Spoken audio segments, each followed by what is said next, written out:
Imagine shopping at your local supermarket, reaching for a can of diet soda with the reassuring thought that it's the health-conscious choice. You swap sugary colas for diet versions, convinced you're evading the perils of weight gain and diabetes. But what if this smarter choice actually increases your risk of diabetes by 38%? It sounds counterintuitive, even shocking. Yet, several scientific studies have uncovered a paradox. People who regularly consume diet sodas face an even higher risk of developing type 2 diabetes than those who stick with sugar-sweetened beverages.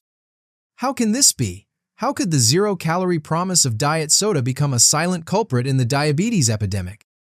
Let's embark on a journey through science, psychology, and the influence of the food industry to uncover the surprising truth behind this phenomenon. Diet soda, a staple in many households, emerged as a beacon of hope for those seeking to enjoy the fizz and flavor of soda without the caloric burden. Unlike traditional sodas packed with sugar, diet versions rely on artificial sweeteners like aspartame, sucralose, or acesulfame potassium to mimic sweetness without adding calories. Marketed as a guilt-free alternative, these beverages promise the same satisfying taste with none of the consequences, so we're told. Since their introduction in the mid-20th century, diet sodas have surged in popularity, particularly in developed countries where obesity and diabetes are pressing public health concerns. They've become a go-to for dieters, diabetics, and anyone looking to cut back on sugar. In fact, by some estimates, diet soda accounts for a significant portion of the soft drink market, with millions of cans consumed daily across the globe. But if diet soda is supposedly the healthier choice, why are studies pointing to a darker side? Let's dive deeper into the evidence that challenges everything we thought we knew about these zero-calorie drinks. As diet soda's popularity soared, so did the scrutiny from scientists eager to test its long-term effects.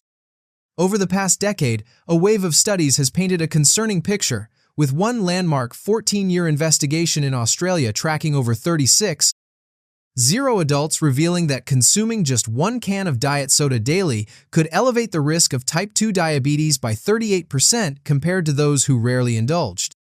This figure, derived from detailed health records and self-reported habits, represents a relative risk, meaning it's an increase proportional to the baseline odds, not an absolute guarantee of disease. For context, the same study noted a 23% heightened risk from sugar-sweetened drinks, making the diet version's impact surprisingly steeper. But is this a clear-cut fact, or are there layers of misunderstanding? Diving into the data, researchers from institutions like Monash University adjusted for factors such as age, obesity, and socioeconomic status, yet the association persisted, hinting that artificial sweeteners might disrupt metabolic processes in ways sugar does not. However, not all studies align perfectly. Some earlier research, including a 2019 analysis of American Indian communities, found no strong link between diet soda consumption and early markers of insulin resistance or diabetes onset after accounting for multiple variables. This discrepancy underscores the challenges of observational studies. They can highlight correlations, but often struggle to prove causation amid confounding elements like overall diet or exercise habits. Critics argue the 38% statistic might be inflated by reverse causation, where people already at higher diabetes risk turn to diet sodas as a perceived safeguard, skewing the results. Still, the consistency across global cohorts, including European and Asian populations, suggests there's more than coincidence at play. Imagine a daily habit as innocuous as cracking open a fizzy, can subtly tipping the scales toward metabolic chaos. It's a reminder that health claims from the beverage industry warrant a closer look. As we peel back these layers, the next question arises: what biological mechanisms could explain this unexpected threat? Delving into the body's inner workings reveals why diet sodas might sabotage our metabolism in ways sugar does not. At the heart of this puzzle lies the interaction between artificial sweeteners and our insulin response. These zero-calorie compounds, designed to trick our taste buds, can inadvertently confuse the body's glucose regulation system.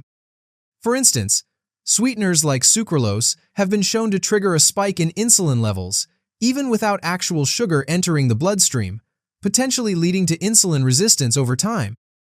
This happens because the sweet taste signals the pancreas to release insulin in anticipation of incoming calories that never arrive, disrupting the delicate balance of blood sugar control. In contrast, natural sugars provide real energy that the body processes through established metabolic pathways, offering a more predictable response without this deceptive prelude. Beyond insulin, artificial sweeteners wreak havoc on the gut microbiome, that bustling community of trillions of bacteria influencing everything from digestion to immunity. Research indicates that compounds such as saccharin and sucralose can alter the composition of these microbes, reducing beneficial bacteria and promoting those linked to inflammation and poor glucose tolerance. This microbial shift may impair the gut's ability to regulate blood sugar, fostering an environment ripe for insulin resistance and, ultimately, type 2 diabetes. Imagine your gut as a finely tuned ecosystem. Artificial sweeteners act like an invasive species, throwing off the harmony and amplifying metabolic chaos. Natural sugars, while caloric, don't typically cause such profound disruptions, as the body has evolved mechanisms to handle them alongside the gut's natural flora.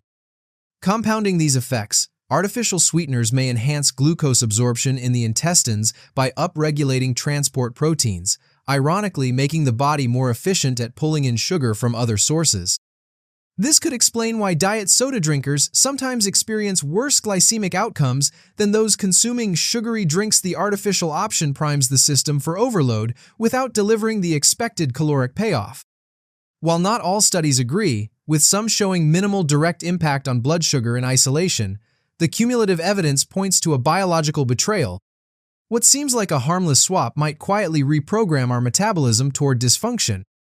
As we uncover these hidden mechanisms, it becomes clear that the risks extend beyond biology into the realm of our daily behaviors and perceptions.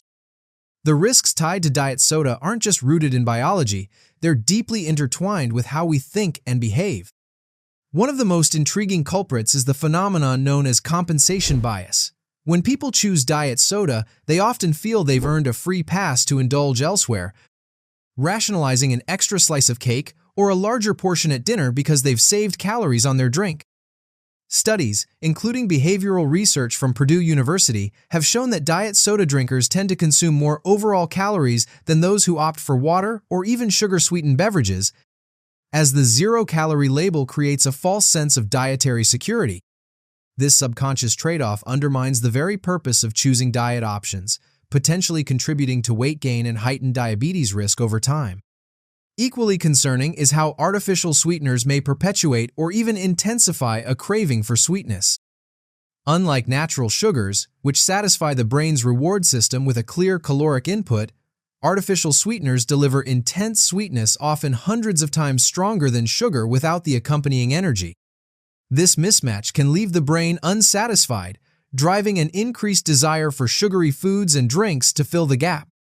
Research suggests that regular exposure to these hypersweet compounds might recalibrate taste buds, making naturally sweet foods like fruit seem bland by comparison.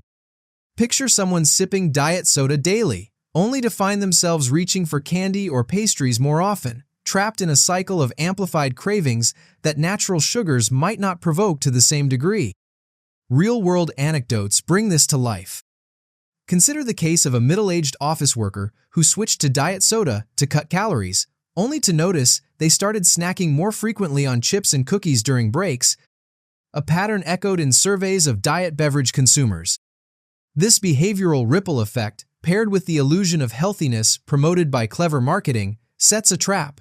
We drink diet soda to improve our health, yet our actions spiral in the opposite direction. As we unravel these psychological layers, it's evident that the issue of diet soda extends beyond personal choice into the broader landscape of public health and industry influence, which we'll explore next. Zooming out from individual biology and behavior, the story of diet soda unfolds against a vast backdrop of public health challenges and industry dynamics. At the forefront is the role of marketing, where beverage giants have long positioned diet sodas as miracle elixirs for modern zero calories, full flavor, and a shield against obesity and diabetes. Yet, this narrative often glosses over emerging evidence, with campaigns emphasizing healthier swaps that can border on misleading. For example, labels and ads tout artificial sweeteners as safe and effective, but regulatory bodies like the FDA have faced criticism for approving them based on short-term studies, while longer-term population data reveals potential risks. This promotional push creates a societal illusion, encouraging reliance on processed fixes rather than holistic lifestyle changes, such as increasing water intake or incorporating more whole foods. On a community level, diet soda consumption reflects deeper issues in public health, particularly in regions grappling with rising diabetes rates. In the United States, where over 11% of adults live with diabetes, the widespread availability of diet beverages correlates with a culture of convenience that prioritizes quick solutions over sustainable habits. This dependency can exacerbate health disparities, as lower-income groups, often targeted by aggressive marketing, may turn to these affordable options without awareness of the hidden metabolic toll. Moreover, the environmental footprint of producing and discarding billions of soda cans annually adds another layer, linking personal choices to global sustainability concerns. It's a cycle where industry profits thrive on confusion, diverting attention from evidence-based recommendations like reducing all sweetened beverages, as advised by organizations such as the World Health Organization. Expanding the discussion, what about alternatives like natural sweeteners such as stevia? Derived from plant leaves, stevia offers a calorie-free sweetness without the synthetic baggage, and some studies suggest it may have a milder impact on blood sugar and gut health compared to artificial options. However, even stevia isn't a panacea. Excessive use could still contribute to sweetness addiction, and not all products are pure, often mixed with other additives. This raises a pivotal question. Are we better off ditching sweetened drinks altogether in favor of unsweetened teas, infused waters, or simply hydrating with nature's original beverage? As we connect these dots, the paradox of diet soda serves as a cautionary tale about the intersection of commerce, science, and human vulnerability. In unraveling the enigma of diet soda, we've journeyed through its deceptive allure, the scientific studies exposing a 38% elevated diabetes risk, the biological disruptions to insulin and gut health, the psychological traps of compensation and cravings, and the broader public health implications driven by industry narratives. At its core, this paradox reveals that diet soda's dangers stem not solely from its artificial ingredients, but from a tangled web of metabolic misfires, behavioral missteps, and societal misconceptions. What begins as a seemingly innocent choice can cascade into long-term health consequences, underscoring the need for caution in an era of quick fixes. As we reflect on these insights, one question lingers. Should we continue entrusting our well-being to diet products that promise much but deliver hidden risks? Or is it time to pursue more enduring paths to health, like embracing whole foods and mindful habits? Perhaps the true lesson here is to question the labels and listen to our bodies, opting for natural hydration over engineered sweetness. In doing so, we might not only safeguard our health, but also rediscover the simple joys of unadulterated flavors in a world overly saturated with artificial temptations.